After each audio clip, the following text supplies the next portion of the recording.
नमस्कार। ओम। आज हम अष्टांग योग के चौथे अंग का वर्णन करते हैं। उसे प्राणायाम कहा गया है। प्राणायाम अर्थात तस्मिन् सति श्वास प्रश्वास योग गतिर्विच्छेद प्राणायाम। और प्राणायाम को परम तप, प्राणायाम परम तप अर्थात सबसे बड़ा तप कहा गया है। तो प्राणायाम इन 8 अंगों में बहुत ज़्यादा महत्वपूर्ण है और ये बहिर्मुखी क्रिया में आता है। 5 हमारी बहुमुखी क्रियाएं कही गई हैं: यम, नियम, आसन, प्राणायाम और प्रत्याहार। तो प्राणायाम का स्थान चौथे नंबर पर है। प्राणायाम में हम श्वास लेते हैं, श्वास छोड़ते हैं और श्वास को रोकते भी हैं। तो प्राणायाम में श्वास लेने की प्रक्रिया को पूरक कहते हैं, श्वास रोकने की क्रिया को कुंभक कहते हैं, और जब हम श्वास छोड़ते हैं तो उसे रेचक कहा गया है। अब प्राणायाम में साधारण श्वास प्रक्रिया में जब विच्छिन्नता आती है या उसमें कुछ बदलाव आता है तो उसी को हम प्राणायाम कहते हैं। प्राणायाम से बहुत ज़्यादा लाभ है। योग में जितना भी हमें शारीरिक, मानसिक, आध्यात्मिक लाभ मिलता है उससे 90 से लेकर के 99% लाभ हमें प्राणायाम से मिलता है। अब उसके लाभ की चर्चा बहुत लंबी है, लेकिन कुछ मुख्य लाभ मैं आपको बताती हूँ।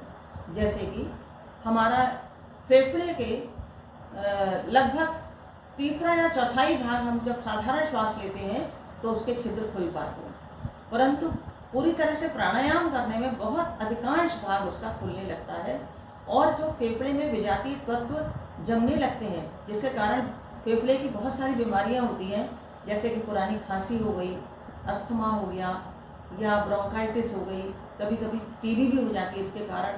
तो ये जितने भी विजातीय तत्व हैं वो प्राणायाम से दूर होने लगते हैं और हमारे अंदर रक्त का शोधन होने लगता है और रक्त का जो परिसंचरण है वो भी सुचारू रूप से होने लगता है और धीरे धीरे हमारी छोटी मोटी बीमारियां वो दूर होने लगती हैं।